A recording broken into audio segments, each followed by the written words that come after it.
la sandunga, Ecuador, bilirrubina y Uruguay con Paraguay, hermano con cos.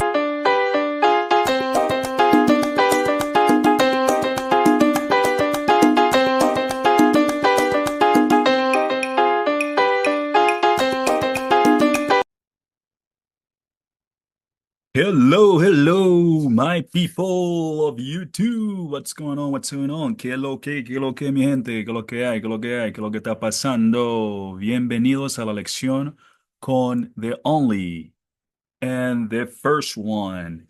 And you know what I'm talking about. The Spanish master, ladies and gentlemen. So today, I'm gonna, dive right to it. The lesson is about personal pronouns. So the pronouns in Spanish. Okay, this is a continuation of a series of videos, and I just want to take of your time 10 minutes, no more than that, 10, 15 minutes, no more than that. If you practice 10 to 15 minutes every day, you can become a master. Oh yeah, oh yeah. So the objective of this lesson is, as you can see here in your screen, is getting familiar with the personal pronouns, the pronoun generals in Spanish. So we're going to listen to the pronunciation and getting used to the pronouns when speaking the target language. In this case, is Spanish, right? You can want to become a master. You got to practice every day.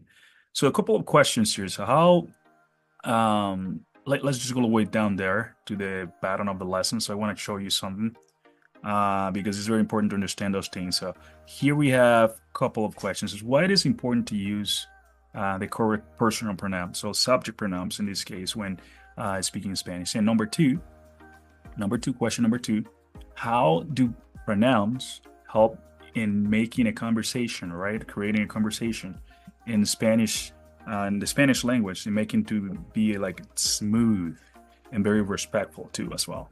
Okay, we're gonna get into that. So if something that what you want to take away from this whole lesson are answering those two questions. So personal pronoun. So as you can see here, we got like very like no super like nice pronouns personal pronombres personales, where you can see like la primera persona, segunda persona, tercera persona, and then we got like yo, tú, él o ella, usted in this case, which is the formal like you, and then nosotros or nosotras if it's talking about a group of like girls, female girls, and the vosotros form is more used in Spain, and vosotras, right? And then we got ellos, which is a group of people, and ustedes if it's talking about a very formal way. So let's go all the way up so you can see here what are the personal pronouns. So what are the subject pronouns? Okay, let's just dive into that stuff because basically here in this introduction, I want to just like to read that with me. So subject pronouns in Spanish are essential for constructing sentence and ensuring clarity when you're communicating with someone, right? They replace the subject noun in a sentence and help you avoid repetition and making conversation smooth, like I said in the past. For example, let me just put this a little bit bigger so you guys can see a little bit better here. Hold on, bear with me.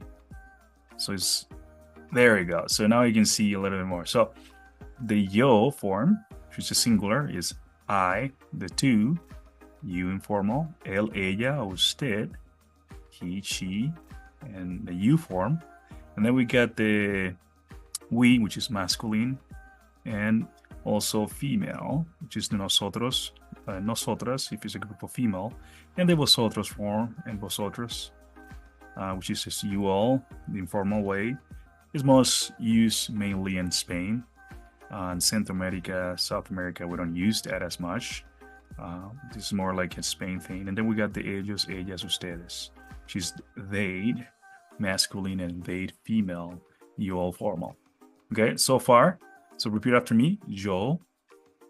Yeah, yo. Tú. Tú. Él. Él. Ella.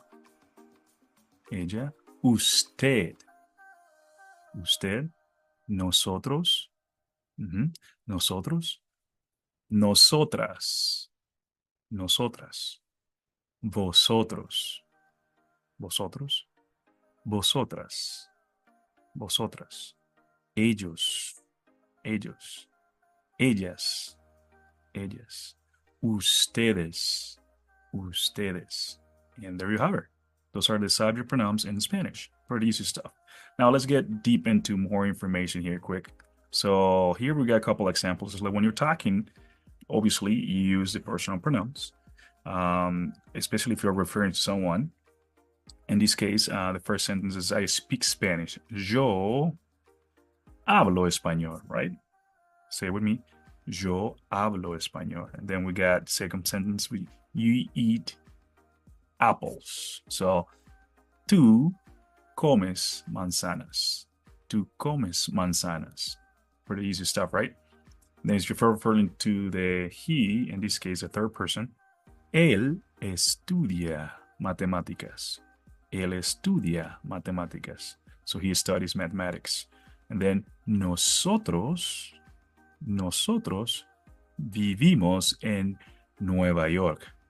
Nosotros vivimos en Nueva York. We live in New York. We live in New York. And lastly, in all this, we got ellas, which is the she and the plural form, talking about a group of like female individuals. So we got ellas juegan al baloncesto. Ellas juegan al baloncesto. So they play basketball. So some key points to remember here is that Gridman, with the gender and number when it comes to the personal pronouns or the subject pronouns, they suppose, they have to, they have to. Yes, they have to, and they must agree in gender and number with the noun. So, and that, hopefully that makes sense, but yeah.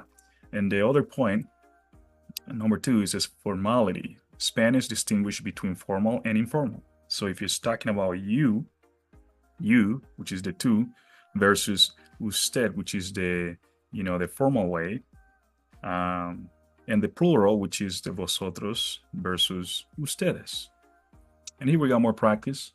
You want to go ahead and practice some more. Here we got a couple of practices as the students to replace the subject pronoun, subject noun in this case, with the appropriate noun pronoun in the following sentence. So here we got María y yo vamos al cine. So basically the translation in English is Maria and I are going to the scene, the movie scene, the cinema, right? In this case, so the movie theater. So what would be just take a moment, what would be how would you replace those two pronouns, Maria y yo? Take a minute. If you want to pause this video and think about it, and then come back and tell me what your thoughts are, okay? Number 2.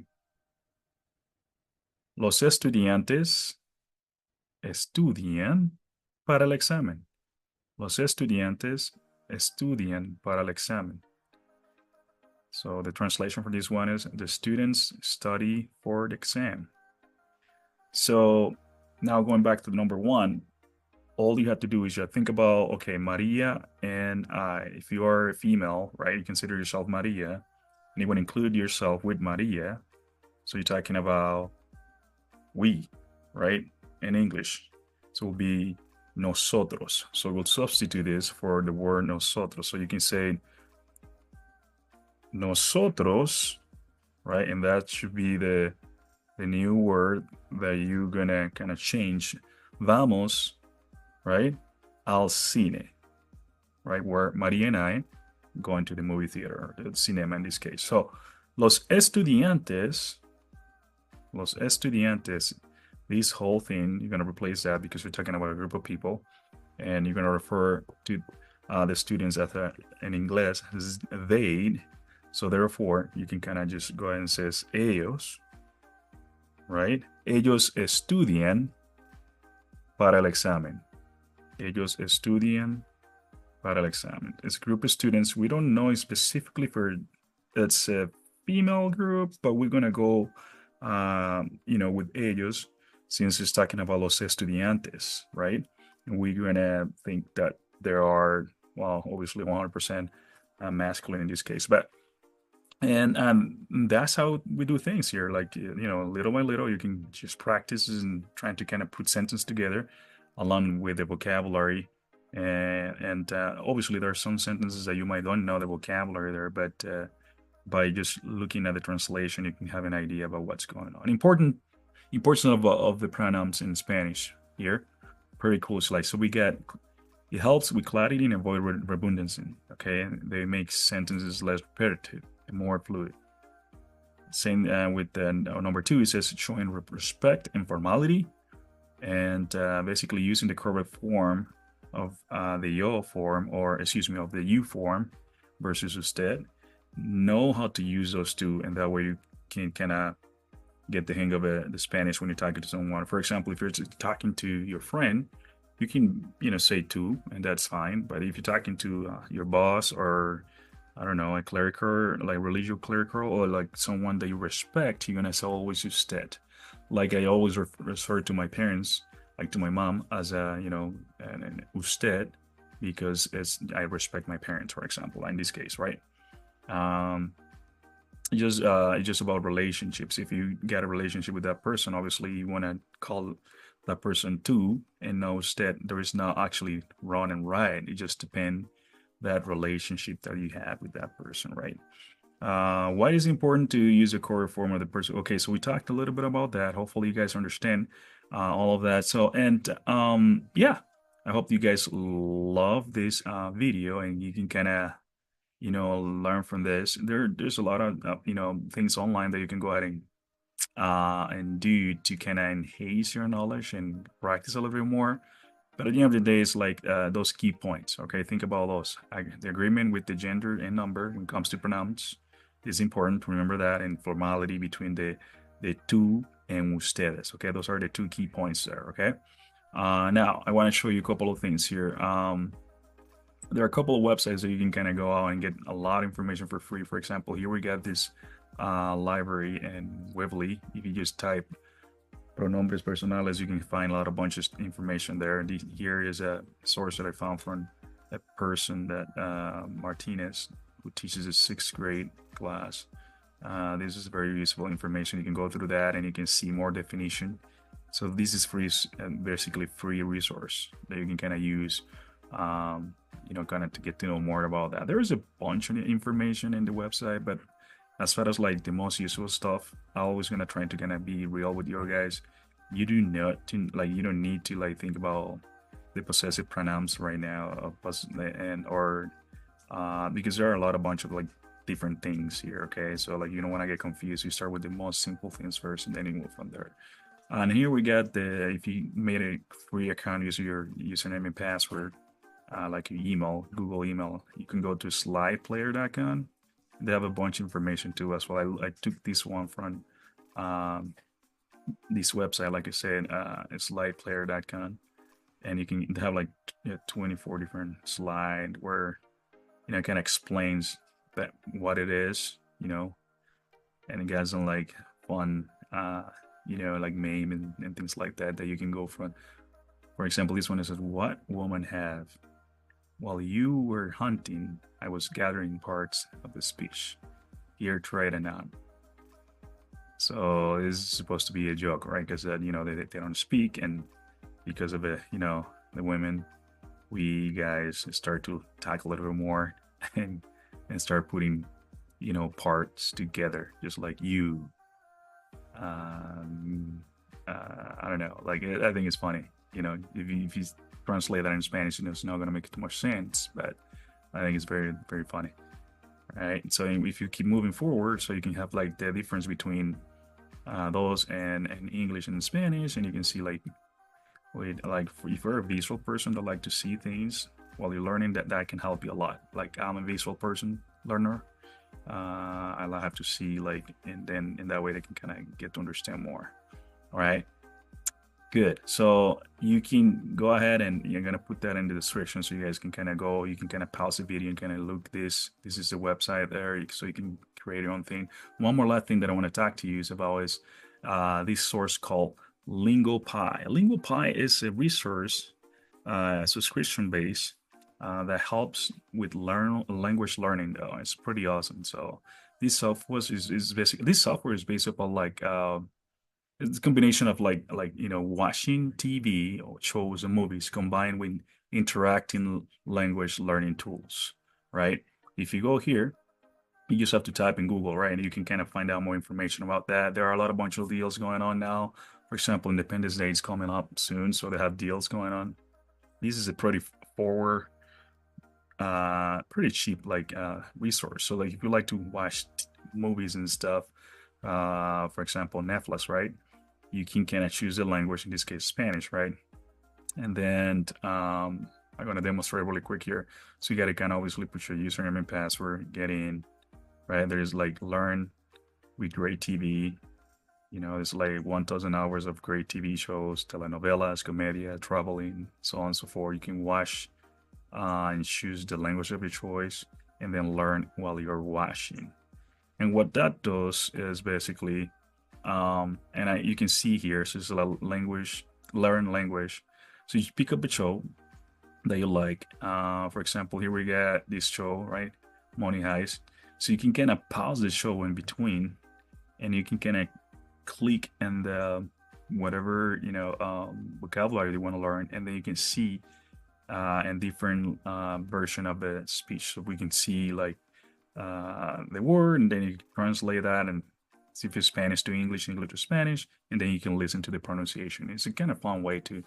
So I'm gonna put a link in the description below, so you guys can have like that link, and like I say here, so this is like unlock the power of language learning through TV. So here are a couple of why you should choose this platform to learn Spanish. Authentic content, fun and engaging way, so you can stay motivated while watching your favorite shows, and interactive learning and flexibility, so you can learn at your own pace, anytime, anywhere, right? I'm gonna put this link here so you can kind of go in and get to know more. If you want to sign in and get it like a free trial, you can go ahead and do that. We'll talk more about that in future videos. But this is it for today. So make sure if you like this content, like, share, and subscribe. Once again, this is your man, the Spanish Master, and I'll see you in the next one.